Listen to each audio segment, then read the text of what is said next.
Mardi, Mathias Fekl disait que la France n'acceptera pas d'accord au rabais. Ce n'est pas de conclure à tout prix avant telle ou telle échéance électorale américaine. Donc il a parlé de l'accord transatlantique que l'Union européenne et les États-Unis sont en train de négocier maintenant. D'abord, comment expliquer ce changement de rhétorique de la France? Écoutez, je pense que c'est essentiellement dû en fait à la campagne électorale des présidentielles qui est en train de se commencer, parce que nous avons vu le président de la République, François Hollande, faire ce qu'on appelait un dialogue citoyen sur une grande chaîne télévisée il y a quelques jours. Et il a annoncé, à peu près comme M. Fekl, que éventuellement la France pourrait revoir complètement les conditions du TAFTA en fait.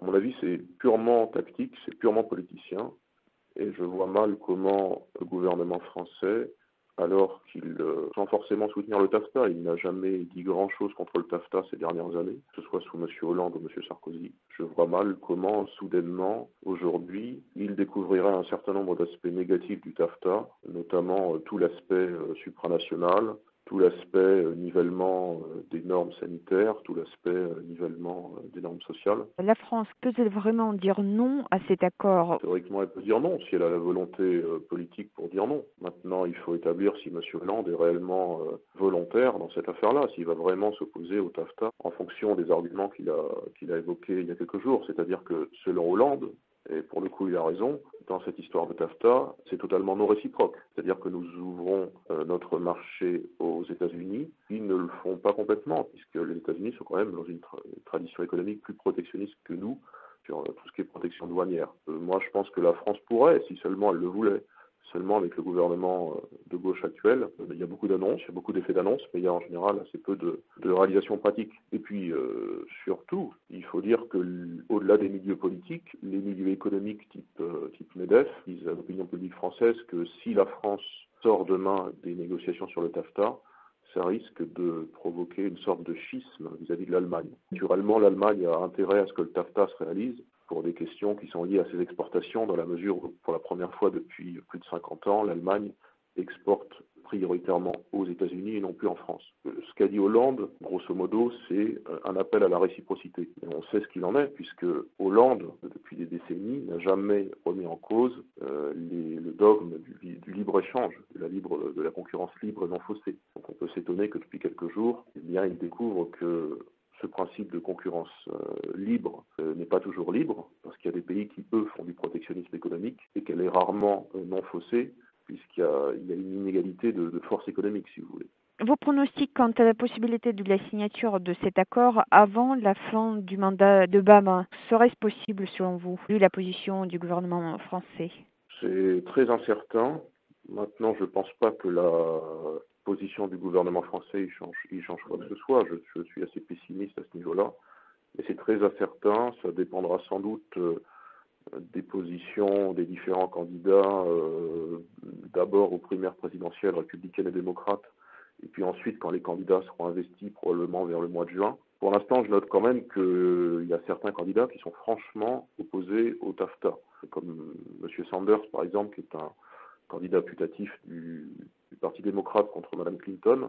Il y a quand même des oppositions dans un pays qui est quand même l'incarnation au niveau mondial du néolibéralisme le plus affirmé. Donc ça n'est pas anodin, comme n'est pas anodin, par exemple, l'opposition de la Chambre de commerce américaine à ce projet de traité transatlantique. Maintenant, savoir si, avant la mi-janvier 2017, donc la fin du mandat de M. Obama, cet accord verra le jour, je ne peux pas faire de pronostic, ce serait bien présomptueux de faire un pronostic. Mais il est certain que Barack Obama, qui n'a pas grand-chose à défendre dans son bilan, en tout cas son bilan de second mandat, peut être à peu près certain qu'il poussera au maximum pour que cet accord soit réalisé. Et à mon sens, c'est ce qui explique que, par exemple, d'ici les prochains jours, eh bien, il rencontre la chancelière Merkel, qui elle est tout à fait pour cet accord. On sent qu'il y a une accélération du calendrier, mais c'est pas pour autant que ça va se réaliser. C'est très incertain.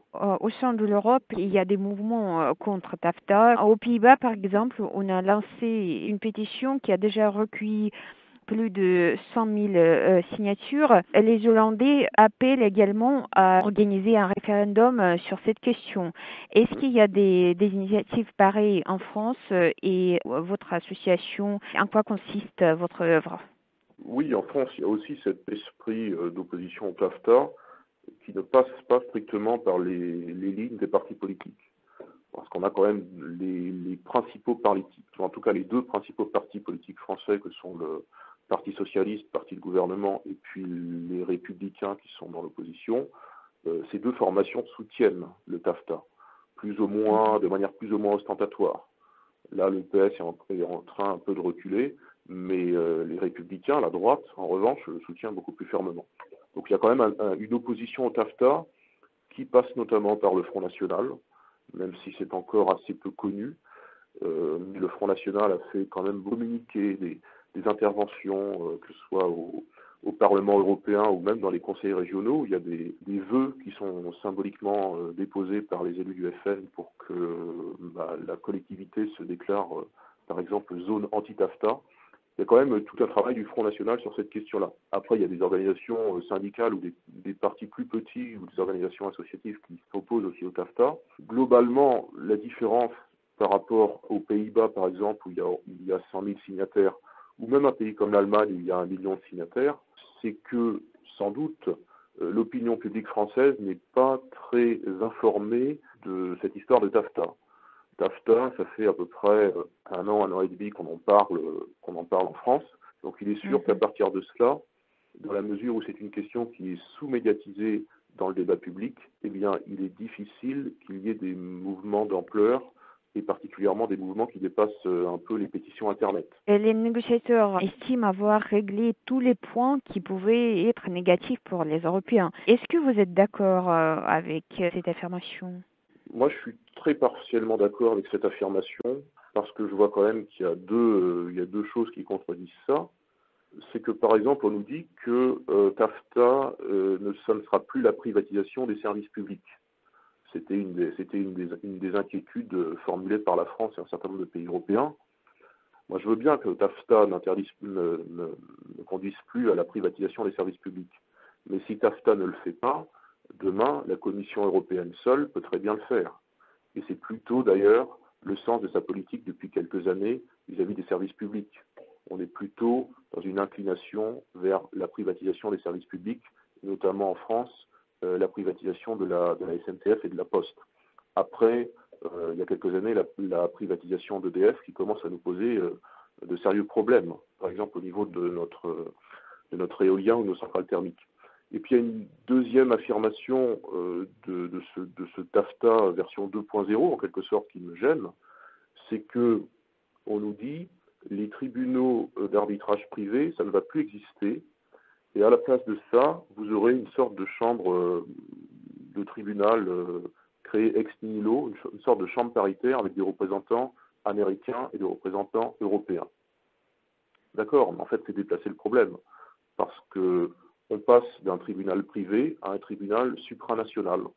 Ce n'est pas beaucoup plus favorable aux intérêts français, qui seraient quand même beaucoup mieux défendus s'il n'y avait ni ce principe de justice privée, ni ce principe de justice supranationale, c'est-à-dire une justice qui passe au-delà des intérêts nationaux. Donc sur ces deux points-là, moi, personnellement, je